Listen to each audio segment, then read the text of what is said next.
Hello everyone. UPSC prelim booster current affairs series में आपका स्वागत है। आज है 21 अगस्त 2023। आज हम देखेंगे कौन कौन से आर्टिकल द हिंदू, पीआईबी के साथ साथ अदर मैगजीन या कहें न्यूज़पेपर में इम्पॉर्टेंट रहे हैं। आज का जो हमारा पहला आर्टिकल है वो है भारतीय पुरातत्व सर्वेक्षण को लेकर। वास्तव में आपने सुना होगा न्यूज़ में कि ज्ञानव्यापी मस्जिद को लेकर सुप्रीम कोर्ट ने ऑर्डर दिया था कि पुरातत्व विभाग इसकी पूरी जांच करे और इस बात का पता लगाए कि यहाँ पे मंदिर था या फिर यहाँ पे मस्जिद थी। तो आपके लिए ये चीज़ें तो बिल्कुल भी इम्पोर्टेंट नहीं है कि वहाँ पे मंदिर है या मस्जिद है, बट आपके लिए यहाँ पे 2 से 3 बातें इम्पोर्टेंट हैं। पहली बात कि ग्राउंड पेनेट्रेटिंग रडार का संबंध किससे है और दूसरा कार्बन डेटिंग का संबंध किससे है। तो आपको बेसिक से बस पता हो कि सर ग्राउंड पेनेट्रेटिंग रडार और कार्बन डेटिंग तकनीक का इस्तेमाल किया जाता है किसी भी खनन की डेट जानने के लिए, अर्थात ये जो भूमि है या जो स्थल है ये कितना पुराना है और इसकी क्या क्या इम्पैक्ट है। ठीक। दूसरा क्वेश्चन आपसे ये पूछा जा सकता है कि जो भारतीय पुरातत्व सर्वेक्षण विभाग है ASI वो किस मिनिस्ट्री के अंतर्गत आता है। तो आपको पता होना चाहिए कि ये संस्कृति मंत्रालय के अंतर्गत आता है। अब यहाँ पे आपसे ऑप्शन घुमा देगा, आपको यहाँ पे दे सकता है कि पर्यटन मिनिस्ट्री के अंतर्गत या कहें टूरिज़्म मिनिस्ट्री के अंतर्गत, या आपको दे सकता है कि ये एक तरीके का आपका एजुकेशन मिनिस्ट्री के अंतर्गत आता है। मतलब कोई भी मंत्रालय आपको दे सकता है। तो आपको बस पता होना चाहिए कि सर ये संस्कृति मंत्रालय के अंतर्गत आता है। ठीक। अब लास्ट जो कि काफ़ी इम्पॉर्टेंट है, जिस पे यूपीएससी ने ऑलरेडी प्रश्न पूछा हुआ है और आपसे फिर से क्वेश्चन पूछा जा सकता है। ठीक। कि ASI के पहले महानिदेशक कौन थे। तो आपसे ये तो नहीं आएगा कि पहले महानिदेशक कौन थे, दूसरे महानिदेशक कौन थे, लेकिन यूपीएससी ने क्या किया है कि 2023 के प्रीलिम से एक नई शुरुआत की है। अर्थात वो आपको कुछ लोगों के नाम दे देता है और उस नाम के आधार पर पूछता है कि इनका संबंध किससे रहा है।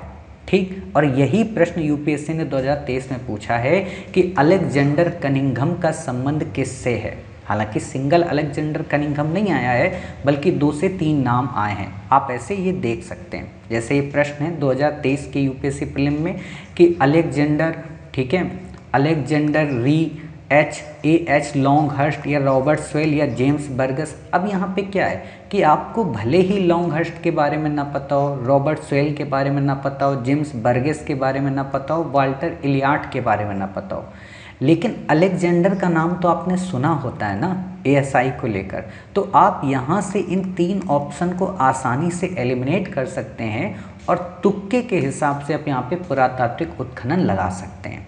ठीक है। तो ये होता है तरीका कि जब हम किसी भी टॉपिक को पढ़ते हैं तो वो यूपीएससी में किस तरीके से पूछा जा सकता है। ठीक। तो आपको ये पता चल गया कि कनिंघम का संबंध किससे है, पुरातत्व विभाग से, इसीलिए इनको भारतीय पुरातत्व के जनक के रूप में कहा जाता है।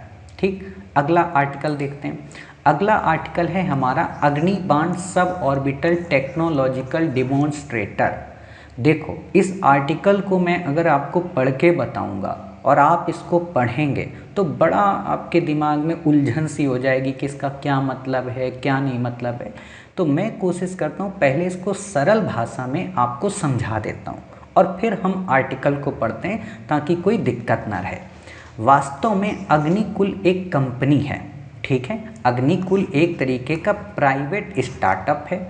उसने क्या किया है कि 3D प्रिंटेड रॉकेट को बनाने की शुरुआत की है और उसने विश्व में पहला 3D प्रिंटेड रॉकेट बनाया है। अब आपके दिमाग में दूसरा क्वेश्चन आएगा कि सर 3D प्रिंटेड रॉकेट का क्या मतलब है। तो 3D प्रिंटेड को पहले हम समझ लें और फिर रॉकेट को समझें। ठीक। देखिए जैसे आप में से कई सारे बच्चे बचपन में कुछ ना कुछ तो किया होगा कि कोई ना कोई आपने ड्राइंग बनाई होगी। जैसे आपने एक मकान बनाया होगा, आर्ट एंड कल्चर सॉरी जब आप ड्राइंग बनाते थे, कला बनाते थे, तो वहाँ पे आप एक घर बनाते थे पेंसिल के ज़रिए। आप में से कई सारे बच्चे ऐसे करके आपने एक घर बना दिया। ठीक। ऐसे यहाँ पे खिड़की कर दी, पूरा दरवाजा सब लगा दिया। तो ये क्या होता था, ये आपका 2D होता था क्योंकि आप पेज पे बनाते हो। लेकिन अगर इसी 2D मकान को हमने कंप्यूटर पे फिट कर दिया और कंप्यूटर ने मशीन के जरिए एक बढ़िया 3D बना दिया। अब इसको आप याद करिए, जब आपके प्रैक्टिकल होते थे तब आप थर्माकोल की फाइल के जरिए ये मकान या और भी कई सारी चीज़ें जोड़ जोड़ के बनाते थे, उसको हम बोलते थे 3D। समझना इस चीज़ को। अब सोचो, जो मकान आप अपने हाथ से बनाते थे थर्माकोल को जोड़कर, अगर उसे कंप्यूटर बना दे तो टाइम कम लगेगा, रिसोर्सेज कम लगेंगे और जल्दी बन जाएगा। तो वही चीज़ अब रॉकेट के संदर्भ में हुआ है। अर्थात जिस रॉकेट को पहले मशीन के द्वारा डिज़ाइन किया जाता था, मशीन के द्वारा बनाया जाता था, कई सारे लोग मिलके उसको पूरी तरह से फिट करते थे, अब उसका सिस्टम कंप्यूटर में आ गया है। अर्थात कंप्यूटर बड़ी बड़ी मशीनों के जरिए एक ऐसा रॉकेट बना देगा मॉडल के रूप में। ठीक, इससे फ़ायदा क्या होगा? इससे कम से कम समय में एक नया रॉकेट बन जाएगा। दूसरा फ़ायदा क्या होगा कि इस पे नुकसान नहीं होगा। समझ गए? लेबर कॉस्ट कम आएगी। तो इन चीज़ों के लिए 3D रॉकेट बनाया गया है। बाकी आपसे यहाँ पे डिटेल में और कुछ नहीं पूछने वाला, बस ये याद कर लो कि अच्छा, अग्निबाण सब ऑर्बिटल टेक्नोलॉजिकल डिमॉन्स्ट्रेटर है जो कि विश्व का पहला 3D प्रिंटेड रॉकेट है। अब आप इसको पढ़ लोगे, आपको बेसिक बातें तुरंत समझ में आ जाएंगी। अब अग्निकुल के SORTED की मुख्य विशेषताएं क्या हैं, उन विशेषताओं को हम देखते हैं। ठीक, तो एक मिनट, यहाँ पे लगता है स्किप हो गया। हाँ, अग्निबाण SORTED एक अनुकूलन योग्य प्रक्षेपण यान है जिसे 1 या 2 चरणों में लॉन्च किया जा सकता है। जैसे आपको पता होगा ना कि कोई भी रॉकेट में 3 चरण, 4 चरण या 5 चरण होते हैं, तो उसी तरीके से इसके संदर्भ में बात की गई। नहीं पूछेगा, है ना, इतना डिटेल में नहीं जाना है, क्योंकि डिटेल में जाओगे तो इसका 15 मिनट का एक वीडियो बनेगा। क्या फ़ायदा, हमसे जब पूछेगा ही नहीं तो हम क्यों इतना अपना समय वेस्ट करें। अगला है यहाँ पे कि अग्निलेट पेटेंटेड इंजन अग्निलेट इंजन द्वारा संचालित है, ये भी नहीं पूछेगा। अब ये अग्निलेट क्या है, यानी कि जो उसमें इंजन लगाया गया उसका नाम है अग्निलेट। वो इंजन भी एक 3D प्रिंटेड है और ख़ास बात क्या है कि वो एक अर्ध क्रायोजेनिक इंजन है। आपने ये वर्ड सुना होगा साइंस टेक में कि क्रायोजेनिक इंजन होता है। क्रायोजेनिक इंजन में क्या होता है, उसमें हाइड्रोजन होती है और तरल ऑक्सीजन होता है, लेकिन ये है अर्ध क्रायोजेनिक, तो इसमें हाइड्रोजन का उपयोग न करके केरोसिन और ऑक्सीजन का उपयोग किया जा रहा है। ठीक है, बाकी आपको यहाँ पे नहीं पढ़ना है, आपसे ये सब कुछ भी नहीं पूछेगा कि इसकी उड़ान क्या है, क्या उड़ान नहीं है।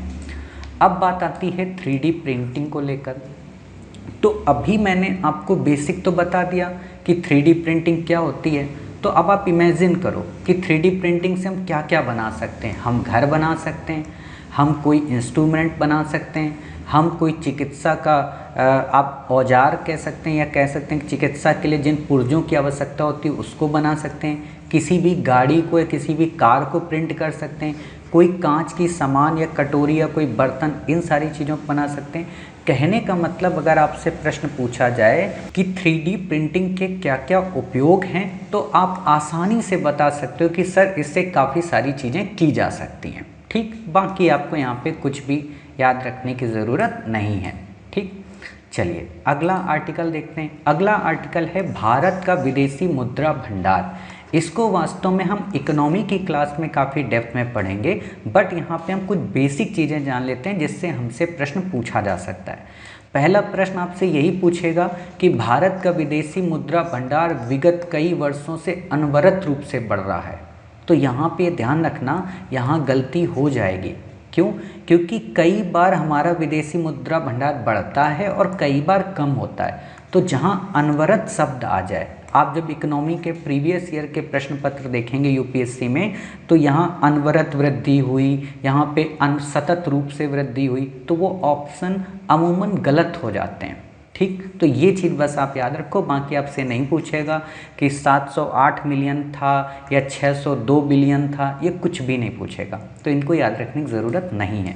ठीक, अब जो इम्पोर्टेंट बात है वो क्या कि विदेशी मुद्रा भंडार के अंतर्गत क्या क्या आता है। आपको ऑप्शन दे देगा कि बॉन्ड आता है कि नहीं आता है, ट्रेजरी बिल आता है कि नहीं आता है, सरकारी प्रतिभूतियाँ आती हैं कि नहीं आती हैं, ये सारी चीज़ें यहाँ पता चल जाएंगी। अब यहाँ पे मैं एक बात और बता दूँ वैसे तो जब आप इकोनॉमी की क्लास हमसे करेंगे तो वहाँ पे तो मैं डिटेल में बताऊँगा, बट यहाँ पे बेसिक बता दूँ कि बॉन्ड और बिल में क्या डिफरेंस है। तो जो बॉन्ड होता है वो 1 वर्ष से अधिक के लिए होता है, ठीक। बिल क्या होता है, 1 वर्ष से कम के लिए होता है, ठीक। अब जैसे ट्रेजरी बिल भी है कि ट्रेजरी बिल और डेटेड सिक्योरिटीज़ में क्या अंतर होता है, ठीक। तो वो आगे की चीज़ें इकोनॉमी में वो हम बाद में बताएंगे कि इसमें इंटरेस्ट मिलता है कि नहीं मिलता है, ये जो प्रिंट रेट है उस पे मिलता है, छूट पे मिलता है, तो ये बात की बातें हैं, ठीक। अभी बस इतना जान लो कि बॉन्ड और बिल में केवल ये डिफरेंस है, ठीक है। भारत के विदेशी मुद्रा भंडार में शामिल हैं क्या क्या, विदेशी मुद्रा परिसंपत्ति, स्वर्ण भंडार, विशेष आहरण अधिकार या कहें स्पेशल ड्राइंग राइट्स और अंतर्राष्ट्रीय मुद्रा कोष। वास्तव में आईएमएफ का ही ये एक पार्ट है या कहें आईएमएफ के अंदर ही ये फीचर है विशेष आहरण अधिकार, जिसके अंतर्गत कई प्रकार की मुद्राएं हैं। उसमें खास तौर पर जो नई जोड़ी गई है वो है चाइना की रेनबी, ठीक। भारत का रुपया उसमें नहीं है। अंतर्राष्ट्रीय मुद्रा कोष के स्पेशल ड्राइंग राइट्स में सरकार बात कर रही है कि शायद आगे चल के इंडिया का रुपया उसमें शामिल किया जाए, ठीक है। अगला जो आर्टिकल है हमारा वो है ओणम। 21 अगस्त को ओणम का फेस्टिवल सेलिब्रेट किया गया। अब नाम से ही समझ में आ जा रहा, आप देखो ये पिक्चर देख के आप कई सारी चीज़ें जान सकते हो। पहला, इन पेड़ से ये लग जाता है कि साउथ इंडिया का कोई फेस्टिवल होगा। दूसरा, इस नाव से ये क्लियर हो जाता है कि अच्छा ये केरल की वल्लमकल्ली नौका है, समझ गए। तो अब आप गेस कर लो कि ओणम कहाँ का होगा, केरल का, ठीक है। बाकी आपको यहाँ पे डिटेल में नहीं देखना है। तो केरल का एक तरीके का फेस्टिवल है, ठीक। अब यहाँ पे जो नए प्रश्न पूछेगा वो क्या है, पहला तो आपसे ये पूछा जा सकता है कि पुक्कलम क्या है। तो पुक्कलम वास्तव में जटिल फूलों की रंगोली है। रंगोली जैसे आप दीपावली में या होली में या घर में कोई जब फंक्शन होता है तो उसमें जब आप बनाते हैं अलग अलग कलर के जरिए, उसको बोलते हैं रंगोली, ठीक है। वल्लमकल्ली क्या है, ये एक नाव दौड़ है। वल्लम काली भी लिखा होता है, कल्ली भी लिखा होता है। इंग्लिश का जब हिंदी ट्रांसलेशन होता है तो ये वर्ड ऊपर नीचे हो जाते हैं। पुलुकली क्या है, ये एक बाघ नृत्य है। कुम्मटिकाली क्या है, ये एक मुखौटा नृत्य है, ठीक है। जैसे आप बिहू, असम बिहू ये सब पढ़ते हो ना, वैसे ही डांस में ये है। अगला जिस पे क्वेश्चन बन सकता है वो है ओन्ना थल्लू। जैसे आप में से कई सारे बच्चों को पता होगा ना, कलायर पट्टू पे यूपीएससी ने प्रश्न पूछा था तो उस समय किसी को नहीं पता था। तो उसी तरह ये नया शब्द है ओना थल्लू, मार्शल आर्ट, और ये पीआईबी का आर्टिकल है तो इसलिए पूछा जा सकता है कि हाल ही में चर्चा में रहा शब्द ओना थल्लू का संबंध है। ये एक संगम लिटरेचर है, ये एक मार्शल आर्ट है, ये एक नृत्य शैली है, समझ गए। तो आप बता सकते हैं कि सर ये एक मार्शल आर्ट है। यहाँ पे एक बात और मैं बता देना चाहता हूँ, शायद इसमें दिया है कि नहीं दिया, नहीं दिया इसमें, ठीक है। चलिए कोई बात नहीं, बाकी जो फेस्टिवल हैं विशु और तिरुवथिरा ये आपसे नहीं पूछेगा, ठीक है। चलिए देखते हैं अगला आर्टिकल क्या है। अगला है पर्यावरण और वन जलवायु परिवर्तन मंत्रालय। ये चर्चा में क्यों रहा, वास्तव में हुआ क्या था कि कोविड-19 के दौरान पर्यावरण मिनिस्ट्री ने कहा था या सुझाव दिया था कि जो छोटे छोटे जो प्राधिकरण है या ऑर्गेनाइजेशन है उन सबको एक करके एक बड़ा ऑर्गेनाइजेशन बना दिया जाए, या कहें कि एक क्षेत्रीय कार्यालय की स्थापना की जाए। लेकिन अब उस चीज़ को पर्यावरण जलवायु परिवर्तन मंत्रालय ने वापस ले लिया। तो अब आपसे ये तो नहीं पूछेगा कि वापस क्यों लिया, क्यों नहीं लिया, वो मेंस का टॉपिक है। प्री के लिए हमारे लिए बस ये इम्पोर्टेंट हो जाता है कि किन किन निकायों की वो बात कर रहा था। तो एक तो भारतीय वन सर्वेक्षण की बात कर रहा था, राष्ट्रीय बाघ संरक्षण प्राधिकरण की बात कर रहा था, वन्य जीव अपराध नियंत्रण ब्यूरो की बात कर रहा था, और साथ ही केंद्रीय चिड़ियाघर प्राधिकरण की बात कर रहा था। तो अब हम इनको सबको डिटेल में देख लेते हैं ताकि अगर हमसे प्रश्न पूछा जाए हम उसको सॉल्व कर सकें। तो पहला है हमारा भारतीय वन सर्वेक्षण। ये एक गवर्नमेंट एजेंसी है। इसका काम क्या होगा कि वनों का सर्वेक्षण करना। आपसे ये नहीं पूछेगा, जिस पे प्रश्न आएगा वो है कि रिपोर्ट किसके द्वारा जारी की जाती है। तो भारत राज्य जो वन रिपोर्ट है वो इसी के द्वारा भारतीय वन सर्वेक्षण के द्वारा जारी की जाती है। एक और ख़ास बात, क्या ये रिपोर्ट प्रतिवर्ष होती है? नहीं, ये रिपोर्ट प्रति 2 वर्ष में जारी की जाती है। ठीक, तो आपको ये याद रखना है कि भारतीय वन सर्वेक्षण के द्वारा प्रति 2 वर्ष में भारत राज्य वन रिपोर्ट को जारी किया जाता है, जिसमें बताया जाता है कि किस राज्य में या किस क्षेत्र में वनों में वृद्धि हुई है और कहाँ पे वनों में कमी देखने को मिली है। ठीक, अगला है राष्ट्रीय बाघ संरक्षण प्राधिकरण। सिंपल है, आपको यहाँ 3 से 4 बातें याद रखनी है। पहली कि इसका जो हेड होता है, इसके अध्यक्ष जो होते हैं वो कौन होते हैं? क्या पीएम अध्यक्ष होते हैं? तो नहीं सर, इसके अध्यक्ष होते हैं केंद्रीय पर्यावरण मंत्री, जो एनवायरनमेंट मिनिस्टर हैं वो होते हैं। ठीक, उपाध्यक्ष कौन होता है? पर राज्य पर्यावरण मंत्री। अब एक क्वेश्चन का आप जवाब दीजिए कमेंट बॉक्स में कि जो वन्य जीव बोर्ड होता है, ठीक है, उसके हेड कौन होते हैं? प्राइम मिनिस्टर होते हैं या उसके भी पर्यावरण मंत्री होते हैं? ठीक है, या कोई सचिव होता है? बाकी इसमें देखते हैं क्या है कि इसे वन्य जीव संरक्षण अधिनियम 1972 के अंतर्गत इस्टेब्लिश किया गया था। अब यहाँ पे भी आपसे प्रश्न पूछा जा सकता है कि इसे 1986 के एनवायरनमेंट प्रोटेक्शन एक्ट के तहत किया गया, तो आप कहेंगे नहीं सर, इसे 1972 के वाइल्ड लाइफ प्रोटेक्शन एक्ट के अंतर्गत रजिस्टर्ड किया गया। ये एक वैधानिक निकाय है। वैधानिक निकाय का मतलब ये होता है कि अगर इसके द्वारा बनाए गए नियमों का कोई उल्लंघन करता है तो ये उनके खिलाफ कार्रवाई कर सकता है। ठीक है, इसको बोलते हैं वैधानिक। अगला है वन्य जीव अपराध नियंत्रण ब्यूरो, यानी कि wild life crime control bureau. नाम से ही समझ में आ रहा कि कोई भी व्यक्ति जब किसी भी जीव का एक स्थान से दूसरे स्थान या एक देश से दूसरे देश में बेचता है, उसकी खाल को या कई सारी चीज़ों को करता है, जिसमें ये एक्जिम है यानी कि इम्पोर्ट एक्सपोर्ट है, या साइट्स के अंतर्गत जो शामिल होते हैं, तो उन चीज़ों को रोकता है। ये भी किस के अंतर्गत गठित हुआ है? वाइल्ड लाइफ प्रोटेक्शन एक्ट 1972 के तहत। तो आपसे यहाँ पे भी क्वेश्चन घुमा सकता है कि क्या इसे 1986 एनवायरनमेंट प्रोटेक्शन एक्ट के तहत किया गया? तो बिल्कुल नहीं। अब यहाँ पे एक बात मैं बता दूँ, बार बार चर्चा आ रही 1986, तो वास्तव में 1986 एनवायरनमेंट प्रोटेक्शन एक्ट के अंतर्गत ही किसी भी क्षेत्र को क्या किया जाता है? डिक्लेयर इकोनॉमिक या एनवायरमेंटल जोन के रूप में डिक्लेयर किया जाता है। ठीक है, जैसे आप पढ़ते हैं ना कि इस राष्ट्रीय पार्क के आसपास का जो क्षेत्र है वहाँ पे कोई निर्माण नहीं हो सकता है, स्पेशल इकोनॉमिक जोन जैसे आप लोग पढ़ते हो, तो इसे वैसे ही एनवायरमेंटल इकोनॉमिक जोन होता है कि वहाँ पे प्रोटेक्शन होता है जीव जंतुओं का, ताकि कोई उनको दिक्कत ना हो। ठीक है, बाकी आपसे यहाँ पे कुछ नहीं पूछेगा, आप पढ़ सकते हैं। अगला है केंद्रीय चिड़ियाघर प्राधिकरण। ये भी बेसिक है, यहाँ पे भी प्रश्न आएगा कि इसके हेड कौन होते हैं? तो पर्यावरण मिनिस्टर होते हैं। दूसरी बात, इसे भी 1972 के तहत रजिस्टर्ड किया गया। बाकी आपसे यहाँ पे क्वेश्चन नहीं आएगा। वैसे जब हम एनवायरनमेंट की आपको क्लास कवर कराएंगे तो वहाँ पे हम ये बताएंगे कि ये वो जो वन्यजीव संरक्षण अधिनियम है 1972, इसके अंतर्गत जो अनुसूचियाँ हैं, उन अनुसूचियों में किन किन को रजिस्टर्ड किया जाता है और उसका क्या मतलब है। ऐसे ही हम साइट्स के बारे में बताएंगे, बट यहाँ भी ज़रूरत नहीं इसलिए नहीं बताया। अगला है एमियोट्रोफिक लेटरल स्क्लेरोसिस, ALS। वास्तव में क्या है? ठीक, देखो इसको डिटेल में मत याद करना, डिटेल में मत पढ़ना, आपसे नहीं पूछेगा, लेकिन बेसिक चीज़ें बस बताऊँ। पहली बात, ये ALS क्या है? तो ये एक तरह की बीमारी है। कैसी बीमारी है? न्यूरो डिजेनरेटिव डिजीज़, यानी कि शरीर के मस्तिष्क के या कहें हमारी जो तंत्रिका तंत्र होता है उसमें कहीं पे भी कोई दिक्कत आ जाती तो उस तरह की बीमारी कहलाती है ALS। ठीक, क्या किसी को ये बीमारी हुई है? तो जब आप स्टीफन हॉकिंग की बायोग्राफी पढ़ेंगे तो वास्तव में उनको यही बीमारी थी, ALS। ठीक है, तभी से ज़्यादा चर्चा में आई।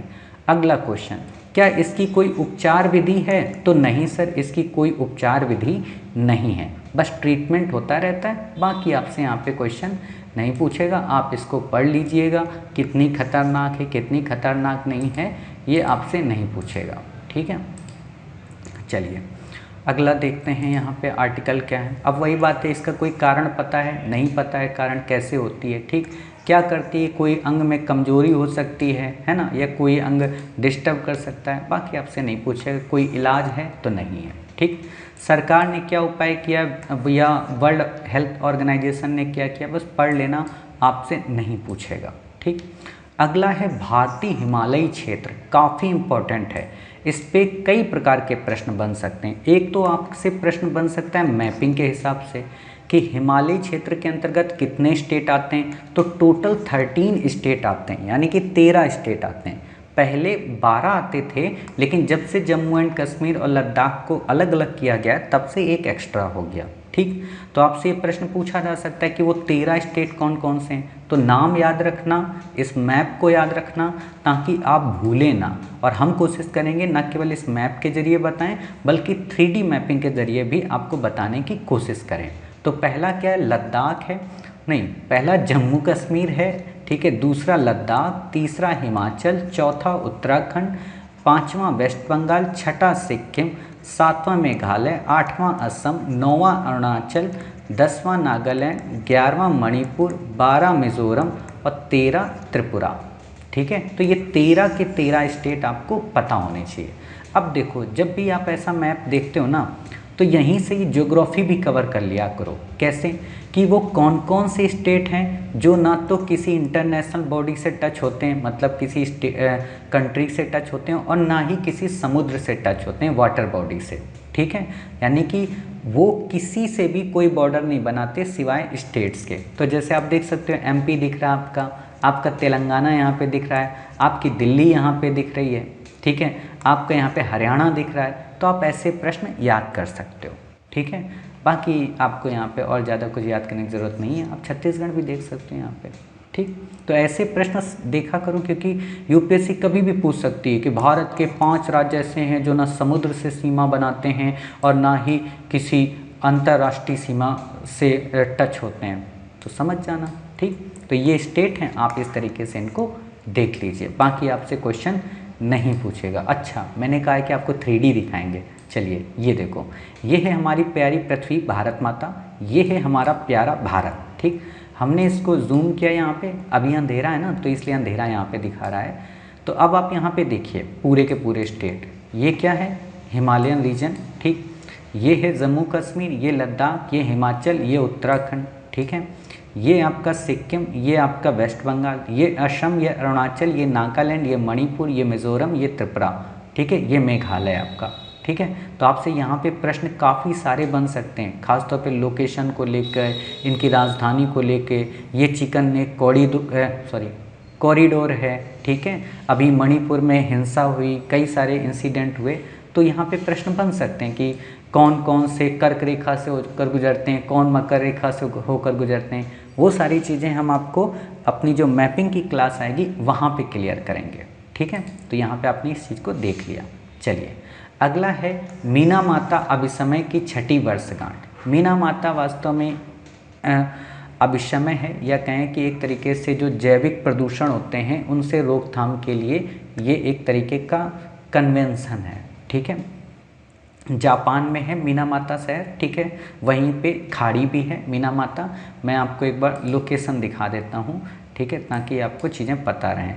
तो ये है जैसे आपका प्यारा भारत, यहाँ से आप ईस्ट की ओर जाएंगे तो यहाँ पे आपको कई सारे कंट्री मिलेंगे। इसी में आपको एक ताइवान मिल रहा है, थोड़ा सा ऊपर आपको जाएंगे तो यहाँ पे आपको ये जापान मिल जाएगा। ठीक, अब यहाँ पे देखो कई सारे आपको सिटी मिल रहे हैं ना, Osaka, Tokyo, sea of Japan. ठीक है, यहीं पे आपको मिनी माता बे मिलेगी और साथ ही मिनी माता आपको शहर मिलेगा।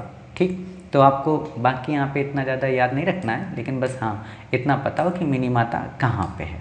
ठीक, चलिए अब दिखाते हैं आपको इसमें ये क्या है मिनी माता अभिसमय। तो ये पारे के लिए मिनी माता अभिसमय है। पारा क्या है? पारा वास्तव में आप में से जो भी बच्चा कभी बुखार या फीवर हुआ होगा आपको, तो डॉक्टर आपके एक थर्मामीटर लगाता है, ठीक है, उसमें जो लिक्विड भरा होता है उसी को पारा बोलते हैं। तो क्या ये पारा खतरनाक नहीं होता? होता है, काफ़ी खतरनाक होता है।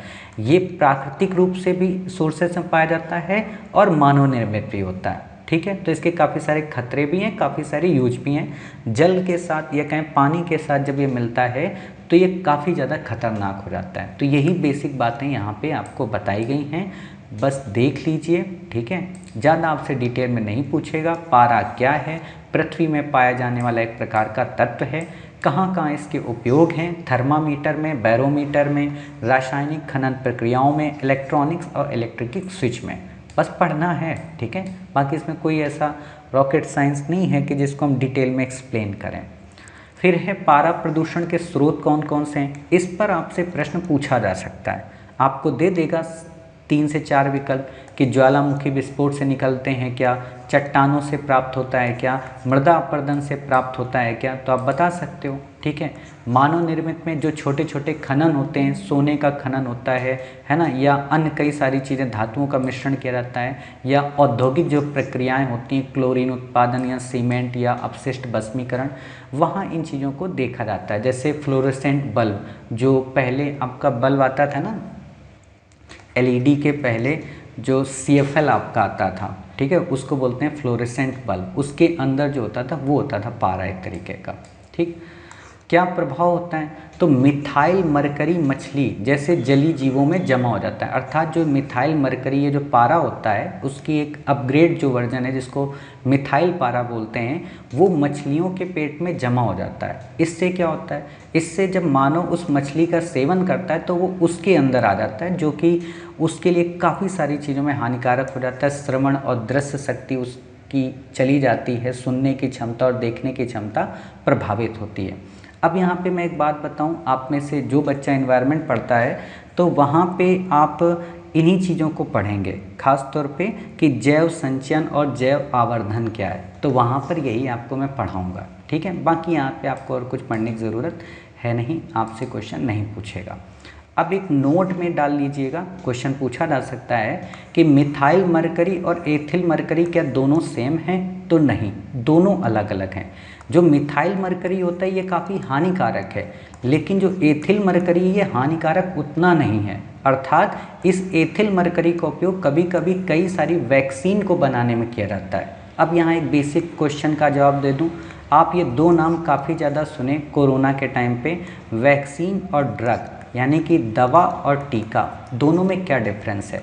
वैक्सीन का मतलब होता है कि जब कोई इंसान बीमार होने वाला हो तो उससे पहले उसको दवा लगा दो, या कहें उसके पहले उसके अंदर आप कह सकते हो कि उसका एक तरीके का प्रोटेक्शन, इसको मैं थोड़ा एक और शब्द यहाँ पे यूज करना चाहूँगा कि उसकी इम्यूनिटी बूस्ट कर दो ताकि वो व्यक्ति उस रोग से पीड़ित ना हो पाए, ठीक। ड्रग कब यूज किया जाता है, जब वो व्यक्ति उस रोग से पीड़ित हो जाता है तब उसके इलाज में ड्रग का उपयोग होता है। तो ये दोनों में डिफरेंस है, इंटरव्यू में पूछा जा सकता है कि वैक्सीन का उपयोग कब होता है, ड्रग का क्या उपयोग होता है, या दोनों में डिफरेंस क्या है। तो वैक्सीन पहले यूज की जाती है, ड्रग रोग होने के बाद, बीमारी होने के बाद इस्तेमाल किया जाता है, ठीक है। अगला और हमारा लास्ट आर्टिकल है ट्यूबरक्लोसिस, या कहें तपेदिक, या एक तरीके से टीबी। नाम सुनते हैं कि टीबी एक तरीके की बीमारी है। यहाँ बेसिक 2 से 3 क्वेश्चन पूछे जा सकते हैं। पहला कि टीबी किससे होता है, क्या ये वायरस से होता है, क्या ये पैरासाइट से होता है, या फिर बैक्टीरिया से। तो वास्तव में टीबी माइकोबैक्टीरियम ट्यूबरक्लोसिस नामक बैक्टीरिया के कारण होता है। मैं कई वर्षों से एक क्वेश्चन गेस कर रहा हूँ कि आपको हो सकता है बीमारियों को लेकर एक प्रश्न पूछ दे कि कौन कौन सी बीमारियाँ वायरस से होती हैं, कौन कौन सी बीमारियाँ पैरासाइट्स परजीवी से होती हैं, और कौन कौन सी बैक्टीरिया से होती हैं या फंगस से होती हैं, ठीक है। तो इन पे कैटेगरी वाइज पूछा जा सकता है। तो अभी से आप याद कर लीजिए, जो टीबी है वो बैक्टीरिया से होता है। क्या करता है, फेफड़ों में ये एक तरीके से प्रभावित करता है, आंत, रीढ़ की हड्डी, मस्तिष्क, इन सारी चीज़ों को प्रभावित करता है। यानी कि खांसी आती है व्यक्ति को तो नॉर्मल सी बात है उसका जो श्वसन तंत्र है वो प्रभावित होता है, ठीक है। क्या ये हवा से फैलता है, तो जी हाँ, इसके आसपास जो भी लोग होते हैं जिसको टीबी होती है वो प्रभावित होता है, ठीक। क्या इसका उपचार हो सकता है, तो जी हाँ, ये एक उपचार योग्य बीमारी है, अर्थात इसका इलाज संभव है। अभी आपने पढ़ा था ना ALS बीमारी, उसका इलाज संभव नहीं था, ठीक है। तो इस लाइन पे भी प्रश्न पूछा जा सकता है। फिर प्रश्न पूछा जा सकता है कि क्या इसकी दवा है, तो हाँ है, बेडाक्विलिन नाम की दवा का इस्तेमाल किया जाता है, ठीक है। बेडाक्विलिन कोरोना के टाइम पीरियड पे भी काफ़ी ज़्यादा चर्चा में रही है, ठीक। अब बात आती है टीबी में भी कई टाइप होते हैं। एक होता है टीबी MDR टीबी और एक होता है XDR टीबी, ठीक है। MDR टीबी क्या होता है कि जब किसी भी व्यक्ति को एंटीबायोटिक्स दी जाती है और वो एंटीबायोटिक्स काम करना बंद कर देती है तो हम कहते हैं कि उसको MDR टीबी हो गई, यानी कि मल्टी ड्रग रेसिस्टेंट। इसका साधारण सा मतलब ये समझो कि जैसे कई बार क्या होते हैं ना, हम लोग बिना डॉक्टर की राय के पैरासीटामोल या क्रोसिन खाते रहते हैं, तो उससे क्या होता है कि जो वो जीवाणु होता है या जो वो बैक्टीरिया होता है वो उसके प्रति अनुकूल हो जाता है, यानी कि उसको फिर उस टेबलेट से कोई फर्क नहीं पड़ता है।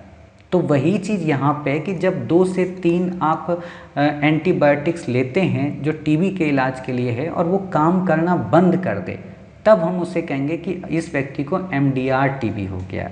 XDR टीबी क्या है? एक्सटेंसिवली ड्रग रेसिस्टेंट टीबी, अर्थात टीबी का एक अधिक गंभीर रूप है जो बैक्टीरिया के कारण होता है। ये सबसे प्रभावी दूसरी पंक्ति के एंटी टीबी दवाओं पर प्रतिक्रिया नहीं देता है, जिससे अक्सर रोगियों को बिना किसी अन्य उपचार के विकल्प के छोड़ दिया जाता है, अर्थात ये उससे ज़्यादा खतरनाक है। ठीक है, तो MDR टीबी तो फिर भी है कि उसका अन्य 2 से हम 4 के जरिए इलाज कर सकते हैं, लेकिन XDR में ये संभव नहीं होता है, तो उसको एक विकल्प के रूप में से छोड़ दिया जाता है। ठीक, अंत में बस एक फैक्ट है कि भारत का लक्ष्य है कि 2025 तक हम पूरी तरह से टीबी को ख़त्म कर दें या कहें एलिमिनेट कर दें। अब कमेंट बॉक्स में एक प्रश्न का उत्तर देना कि प्रोजेक्ट सनराइज का संबंध किससे है, और दूसरा उत्तर देना कि निश्चय पोर्टल का संबंध किससे है। बाकी आपसे यहाँ पे कोई भी क्वेश्चन नहीं पूछा जाएगा और आपको याद रखने की ज़रूरत भी नहीं है। तो इस तरीके से आज हमने 21 अगस्त 2023 के इम्पॉर्टेंट आर्टिकल को कवर किया। मिलते हैं अपने कल नए आर्टिकल के साथ, तब तक अपना ख्याल रखिए, स्वस्थ रहिए। जय हिंद, जय भारत, वंदे मातरम, भारत माता की जय।